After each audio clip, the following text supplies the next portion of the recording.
our favorite day of the week, 3 p.m. Pacific Standard Time. You know what time it is. Financial Friday. All right, this is when we end the week. You feel me? I'm with my boys. It's when we talk about important things when it comes to the financial markets, what we believe is really going to help set you apart for your future when it comes to your finances, when it comes to how you work, the future of technology, anything and everything. Okay. But before we start, we got two things for you. All right. The first thing is we are not giving you financial advice in this particular moment. Now, if you want to contact us on the side and have a more private setting for us to tell you what our opinions are and what we believe financially, what you should do to be prosperous in the future, hit us up. Our contact information is in all of our Instagrams, Facebooks, LinkedIn's. But for this particular setting, these are our opinions. So don't go and say, Jeremiah, Glenn, and Cam told me to do this, and now I'm broke and I want to sue them. Nope. So we don't play that. Second thing is the way that we operate here, if this is your first time, is one of us will pick three articles from the week that we believe are important for you guys. And then we'll talk about them between the three of us. Okay. So this week was my week. And so we're gonna talk about some really interesting things. The first thing in particular, well, first, let me check in with y'all. What's up? What's up, guys? I'm getting married tomorrow, so ning, ning, ning, ning, ning, ning, ning. I was like, yo, y'all don't even talk. I'm gonna just Hey, I'm just showing up to class, man. Nah, doing good, doing good, man. Excited for you and the missus tomorrow to you know. I know it's gonna be good. G's gonna marry us. My best friend. I got all I types of love roles that. and responsibilities in 2023. Right. I gave him free reign too. I'm gonna see if I'm gonna regret that later. He said, "You want to know what I'm gonna say?" I was like, "Nah, man, just live your life." So we're gonna see what happens. So first article as we move forward. So the first article, I'll be honest, we're not gonna spend an extraordinary amount of time on, but I thought it was important just to really once again beat that drum when it comes to AI and just how it's really kind of shaping our future. Okay. Excuse me. So this is actually something that somewhat hits home for me because for those of you that know, I was an active duty Air Force recruiter. I recruited officers, people who had degrees in cyber and security and software engineering, all those types of things. And so, 3 years ago, you couldn't be beat if you had a degree in any of those arenas. Like you were getting a job paying you six figures off top, bonuses, everything. I mean, people who didn't even like computers were like, I'm getting computer degrees or getting certifications because the money was just there. Now, fast forward to 2 3 years, technology has evolved so much to the point where now these people, the unemployment rate's actually increasing surprisingly. Like the two biggest things I feel in the last 3 years where it's like you're gonna have a job is healthcare and computers. But now that conversation has gotten more specific. Now it's, are you adding to the AI generation for a company? Because if you're not, in retrospect, you're not as useful as you once were. And so, going forward, that was kind of something I wanted to point out, because I don't think you've ever seen tech layoffs for people who actually have computer degrees. Normally in tech, you see layoffs for recruiters or the human resources people, unfortunately, like support people. You're not normally seeing layoffs for people who are CompTIA certified, and so that being said, like, how and we're in Silicon Valley is right down the street. So how do y'all feel about that? Yeah, Go ahead, I G. want to hear Rico's take on it. Just simply because so Rico has, a month or so ago, Rico did a master class on prompt engineering, right? And so I want to hear your take on it, and then I'll just kind of put some icing on it because I'm very interested in the next two discussions as well. Okay. And so for myself, obviously, like Cam said, we're very close to Silicon Valley out here, right? And so we see the remnants, or we see the after effects, or the ripple effects, right, of these things that are occurring. What I see is the fact that what I said, like G said about a month ago, it was a conversation in which tech started laying off. Meta had just laid off back then, Mm-hmm. and I think Amazon had laid off some people. So what you're starting to see is that if you don't have a skill set, Yep. like Cam said, that directly correlates to you staying in the move, right? And I mean things that are making money. Mm-hmm. And what do you mean by that? I mean, are you a marketing genius and you understand how to sell the Oculus or how to sell their new VR, AR headset? Okay, you're going to stay around because you're going to make money. Yep. Now, if you're in the actual coding or programming space, which that's what this is talking about, I said a long time ago, AI is going to take your spot. You got to learn to be a prompt engineer. What does that mean? There are specific answers and things in human interface that's needed for AI. Because even if the person, the AI functions and the bots that they have answering people when the customer interacts with them, it's a basic function, right? It's a set of tools, and it may not have everything like what you see with ChatGPT and everything, just because server space stuff. I won't get super technical. You just don't have the space to do a whole bunch of that. But basically, be someone behind the scenes that can assist the bot and understand and helping with the engineering, the prompt engineering. What does that mean? That means taking what is input into the message board or into the command box and telling them, all right, I want you to feed me this. The biggest issue that most people are having with ChatGPT is that they don't know how to prompt it. Yep. Right? They don't properly instruct it. They don't know how to tell it what to do. These people need to start making shifts toward being prompt engineers, being solutions in the AI space instead of trying to just fight revolution, because the revolution is here and AI, it's never leaving. And so if you thought that you were just going to like have cush jobs, because these people have had, pretty easy jobs.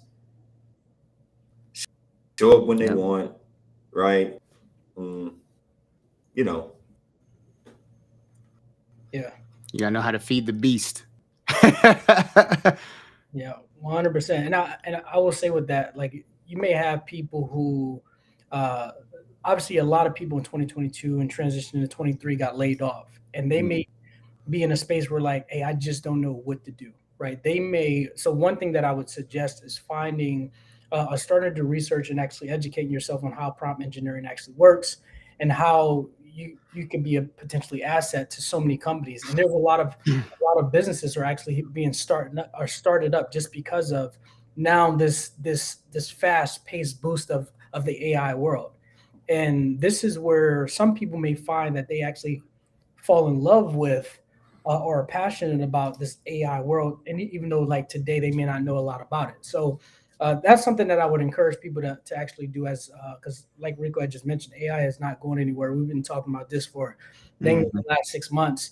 And one of the things that I appreciate about our particular platform on the Financial Fridays is for our individuals to not just take something away for themselves, but being able to take some of the information or education away and be able to impart it into their families, right? And I say that from a space of the conversation that me, you, and Rico have, specifically prompt engineering, right? I have a 10-year-old who has an interest in it, right? So we're teaching him how to actually prompt engineer and understand AI and learn about it. Yep. Now, as a 10-year-old, you fast forward 10 years of experience. Let's say he just so happens to stay interested in it. That's 10 years of experience. He's 20. Now, in the amount of stuff that we can impart into that next generation today, even if we're not interested in it, right?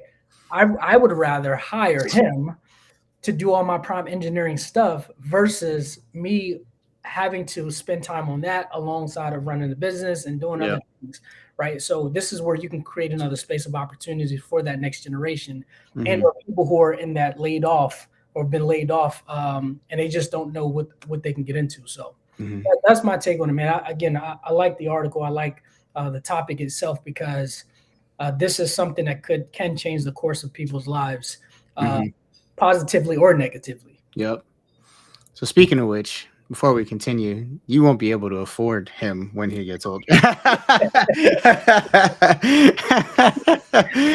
why I'm getting my investments up. Remember dad looked out for you? Remember dad looked out for you? Can I get a discount, bro? Let me get the 2-for-1. So as we move forward, so funny enough, the second ago when Jeremiah was talking about like the real estate when it comes to the servers and things like that. So that's what we're gonna transition into talking about Wells Fargo's numbers that they just dropped. Okay. And honestly, some of the other banks too. So as we all know, interest rates went up. And I'll be honest, in particular was waiting to find out when were the interest payments going to catch up and start making banks extremely more profitable than they were prior, right? Because a lot of banks weren't liking these 2-3% interest rates. They had to have it because it was competitive. But in retrospect, 2% on 500 grand ain't a lot. Right. Not for them at least. I mean, it's a lot for us, but for them, it's not a lot. Now you're talking 6.5% on 500,000. Now the banks are just watering at the mouth. And so at this point, they are now posting the numbers that are a direct reflection because of the interest rates that we have seen to try and calm inflation, right? And so just as far as numbers wise, just to tell you, so it says Wells Fargo raised its annual forecast for net interest income after its profits surged 57% in the second quarter. Okay. And it says their NII climbed 29% to 13.16 billion as the bank brought in more interest payments after the Federal Reserve increased borrowing costs to tame inflation.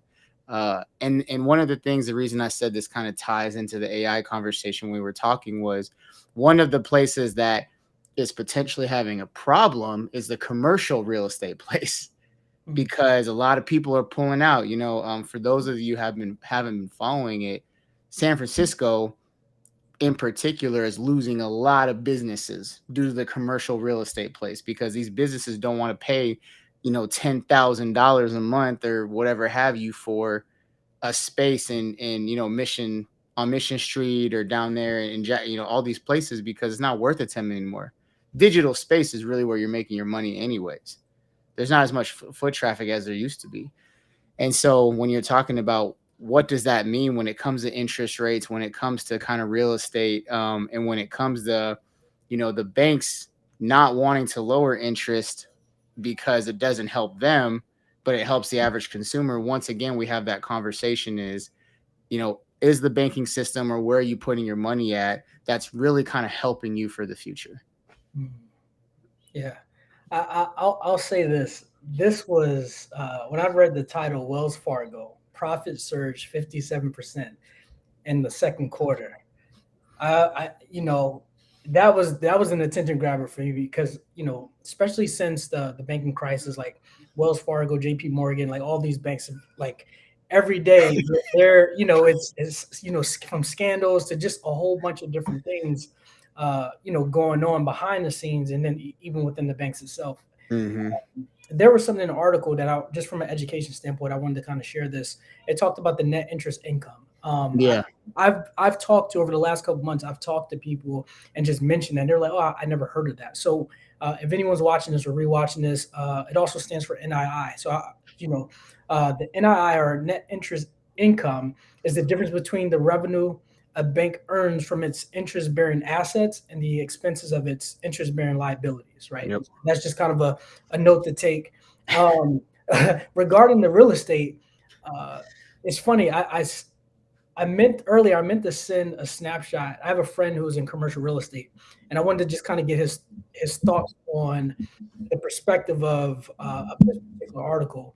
But I find it very interesting because, obviously the pandemic has shifted workspace for so many people, right? Yeah. For months back, the conversation was, how do we still scale our business but have our employees working remotely and Mhm. still continue to hit our numbers or exceed our numbers? Like how can we figure those numbers out, right? So obviously people are closing down their buildings, and so I don't know that people understand the impact of how when you start closing buildings and how it actually impacts the economy. Mhm. And so this is a lot to kind of unpack.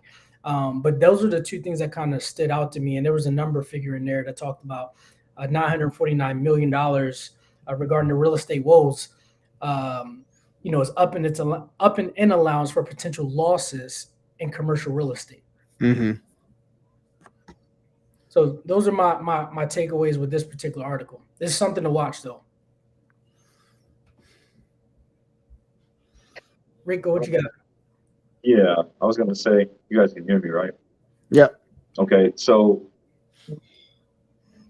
anytime that you're in a banking crisis, right, and one of the top three banks in the nation has a 57%. Now, you know what that means. If Wells had a 57% increase, that means Chase probably had an 80-something% increase. I think 67. 67. Remember, listen, anyway, I won't even go there. They can tell you anything. That's all I'm saying. The numbers can be whatever they want them to be. Chase had more than that. I mean, let's just look at pure numbers. You bought banks, but anyway, let's get to this. Commercial real estate within itself. You look at major metropolitan areas: Houston, Los Angeles, New York. Right, you're seeing a lot more abandoned buildings.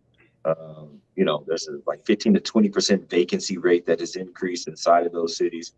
And so a lot of the funding and things that business themselves would go to banks for, they're not going to banks for that. And so banks have to make up for that and finding revenue sources in order for them to gain that money.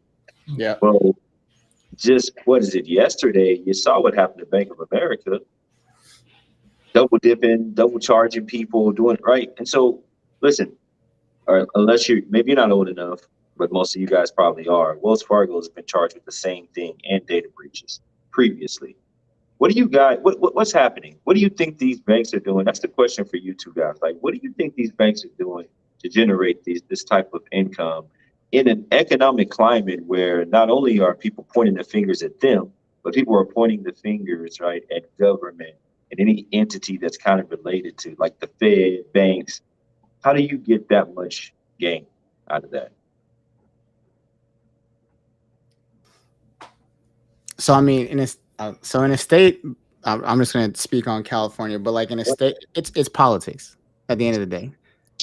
There it is. It's politics at the end of the day. Thank and you. like G and I, we attended a Rotary Club meeting this Tuesday, and they had a solar company owner there, and he was telling us legitimately how everyone knows PG&E, how PG&E just passed legislation in April that said whatever energy that your solar creates, you will no longer get a 1-for-1 credit on your bill. So if you overproduce the electricity that you need for your house and you sell it back to PG&E, it used to be 1-for-1.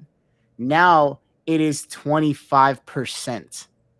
So your system has to produce 400% power than it did before April 2023. And on top of that, every single year, California legislation has approved the rate increase almost 10% every single year for PG&E. And guess what? Where do companies like PG&E have to put their money? In the banks. In the banks. Where do they offer financing from to customers for certain things? From the banks. So that's it's politics. In my perspective, it's all politics. And at the end of the day, half of it is shucking and jiving, bro, smoking mirrors. 100%. See what you think. I'll take my tinfoil hat off now. My thoughts mirror what Cam just expressed. I'll leave it at that. Listen, G is the politically correct person. I don't have to have those type of old rules on me. So I'm gonna, politicians are crooked. And if you don't think the banks are in bed with the politicians, then you're silly. That's exactly what's happening. How does the American public not trust banks, but somehow 57%? They said Chase was only 67%. The other was 57. But still, those are crazy numbers. Like, how is this occurring? Well, yeah, the politicians are obviously, you incentivize corporate entities, right? They lobby, they get these bills passed.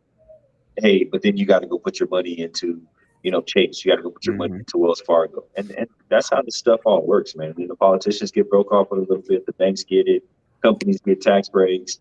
It's same old, and that's the way that works. So that's basically what I want to touch on, because I think it's amazing how these banks just garnered so much money. And we were just talking about banks closing down. People are taking out their deposits left and right. I'm like, how is that possible? But they allowed JP Morgan to take over more.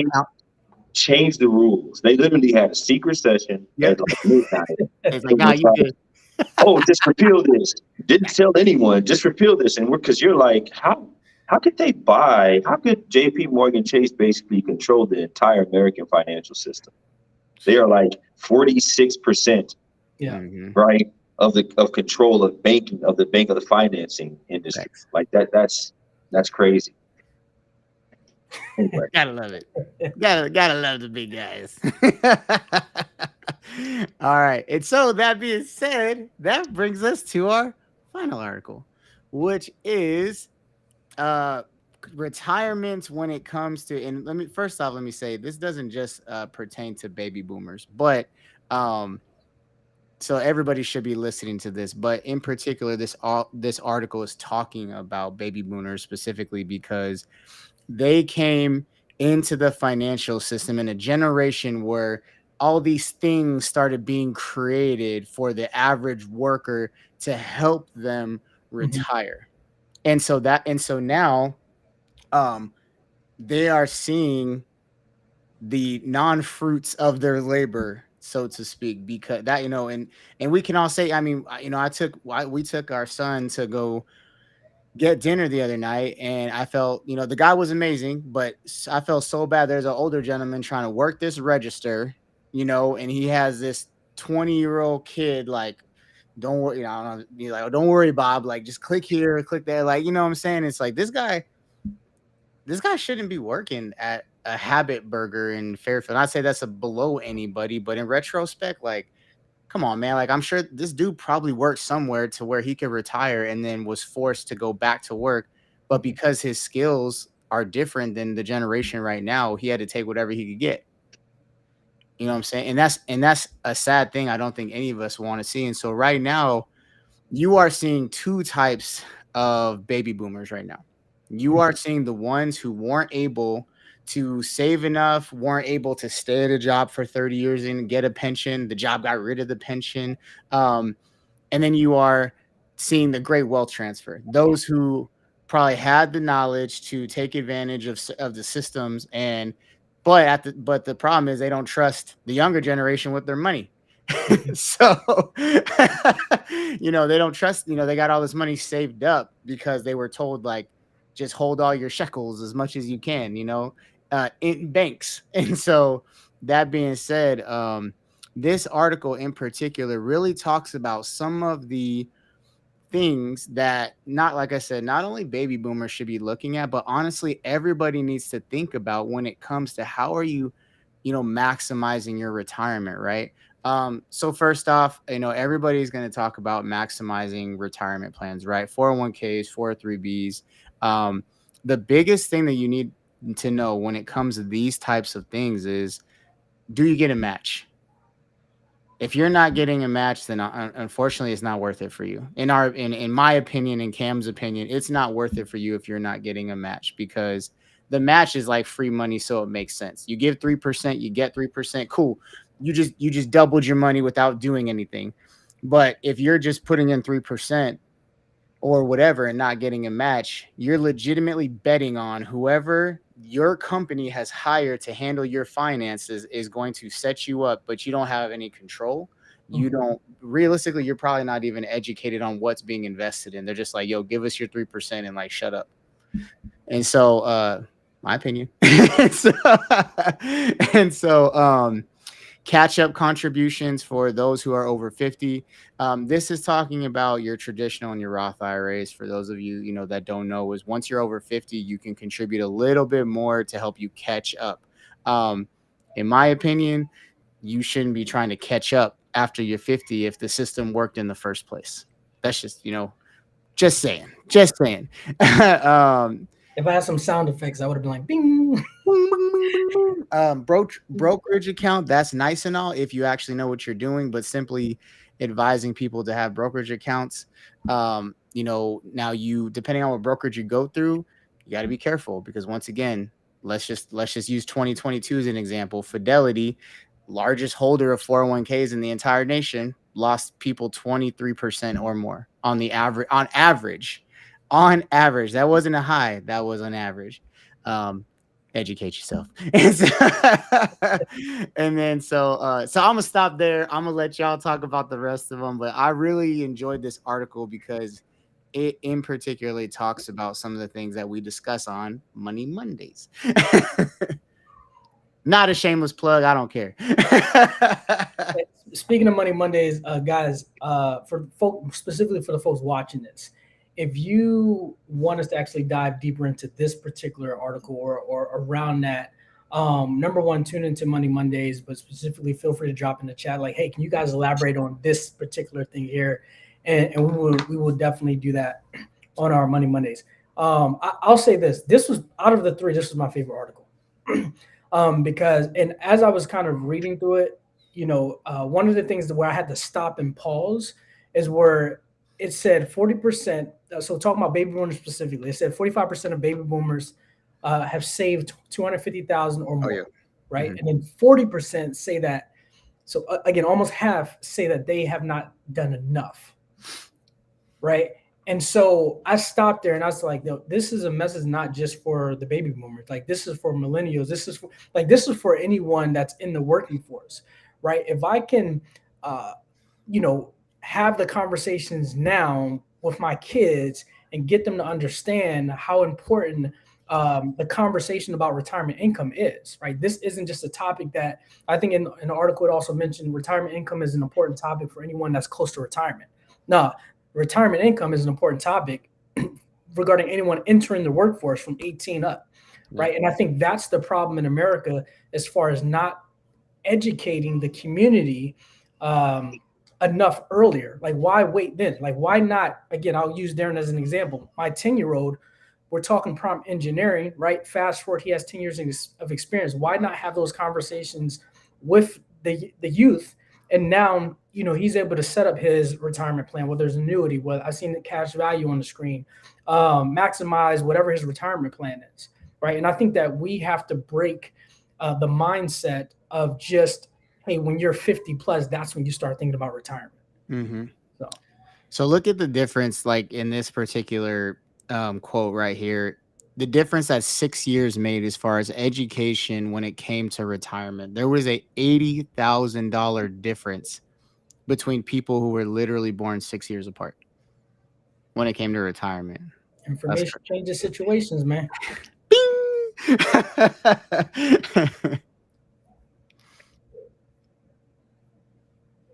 What you got, Rigo? 6 years was 80,000. So what does 10 years do, right? What is the difference between the generation of your parents to us and then to your children? Right. What do I mean by that? What I mean by that is right now, I've said it probably 2 or 3 times. We talk about AI all the time, right? All of this stuff intertwines. You're at an inflection point in history, right? It happens every probably 20, 30 years. 30 years ago, it was the internet. Yep. Right? That's what was happening. It was coming in. You had the people like, it'll never work. It's a trend. Some of the same things that they're saying about AI, right? It's the same thing. And so if you don't get with it, you end up getting left behind. And that information then turns into lack of knowledge. That's lack of wisdom. And that's lack of financial, right? Fiscal, actually, foundation, right? You're fiscally poor, like you're fiscally irresponsible. and then you end up in a place where you can't do anything about it. Baby boomers now, like you said, there was the guy, he was 70 years old and he's pecking on a cash register, right? Or you're 72 and you're inside of Walmart. These are the things we just talked about. This somebody probably 15, 20 years ago was the last time they sat down and actually looked over a financial plan. Mhm. What does that tell me? That tells me that if I'm 30 years old, if I'm 25, 30 years old, and I'm working and I've got 30, 40 years in front of me, I need to start now. I need to plan now. Why? Because things shifted that much in 6 years, right? Imagine with AI in 10 years, what the difference will be between now to those 10 years. And that's what I'm saying. Also, another note, the government's not helping you. Let me go ahead and state that. Oh, they're letting me at 50 years old, I can catch up. No, they're taxing you more. They want you to put more money in so they can make more money off of you. Let's wake up here. Don't be silly. If you're not controlling the retirement entity, it's probably not a good look. And I'll say this, 401k, it's cool. Like, we're not bashing. Like Cam said, if they're matching you, take the match. But I'm not putting $1 more than what you're willing to match. You're a multi-billion-dollar company. What are you willing to put up? Will you put up 10%? Okay, I'll put up 10%. Whatever you're willing to do, I'm willing to do. Oh, you don't match? Then I'm not going to have a 401k. It's super simple. There's no need for me to have it then. It's pointless, right? Because I can control and control my own entity, my own vehicle, right? So I need to focus myself and actually look at controlling money. Oh, thank you, Kevin. Kevin's one of my fathers. He said IRS has tax credits for small businesses. New 401k plan that will cover the admin costs of the plan for the first 3 years and another $500 a year if the plan has an auto enrollment. State mandates for businesses to offer retirement plans is expanding. So he's talking about the various different 401ks. The small businesses that you're trying to offer that, 401k is an option. And it looks like they're incentivizing it. But I bet I got something that could probably beat that. No shade to anybody, but I'm guarantee you I got something that can beat that. And I'm saying all that to say this: do your due diligence. Yeah, that's what this comes down to. Start to do the investigation. Sit down and create a financial plan. You're like, oh, here you go. Yes, because this is an article that just literally talks about a whole generation of people, right? That just got caught between the whims of technology, and now they're trying to catch up, right? So, and they're behind. And so when it comes time for them, here's the most horrible reality as I read this. I'm 75 years old, right? I retired at 60. I'm 75 years old. I go to the bank or I go to pay my bills, my light bill, and it comes back insufficient funds. I've just come to the realization that I ran out of money. I don't have a job. I don't have anything else. I probably have about a month and a half left to just, I got some groceries, but I got about a month and a half left before they kick me out and put me in. What do? I'm going to go work at Habit. I'm going to go work at Walmart. Like this is the reality. You're like, yeah, that'll never happen to me. Listen, I'm going to get super personal on here. I have a parent that this has happened to. Guys, sit down. Take the financial planning, speak to someone that's a fiduciary, not someone that's trying to line their pockets. There's a lot of them, right? They make percentages off you losing your money. Sit down and talk with someone. Or you don't want to talk to someone, at least hop on the lines and get some free game. Facts. We're doing that, right? We're giving you that. So at least hop on, take some notes, do your due diligence, and then when you're ready to move yourself in the right space, then go talk to somebody. But that's what I got from that article. It's the fact that people need to do their due diligence. That's the super simple part of it. Because if not, you get left behind. Facts. That's right. All right. 5 minutes or 4 minutes over, about to be 5. I already know it. But we had to make sure we gave you all the information. We don't cut it short just to meet time constraints. We do this intentionally. We do this on purpose. So we do it for you guys. So that being said, before we leave, any last words, gentlemen? Yeah, I'll just say that, this platform is created to simply provide that value, right? So you have people that may not know but want to come on and get information, right? And even if it's not just from the three of us, you have people like Kevin who's still providing value in the chat. Right? Sure. So for people to be able to take notes and do their own due diligence, as Rico had mentioned, like that's what this is about. This is about creating a community where we can add value and have people to have a voice even if it is just through the comments, right? And so I appreciate you guys tuning in. Always good talking with Cam and Rico. Cam, that's all I have. Bet. All right. Hey, I appreciate y'all. Hey, per the usual, share it with 5 people. All right. It takes you all of 3 seconds to click share, my story, my page, whatever, anything.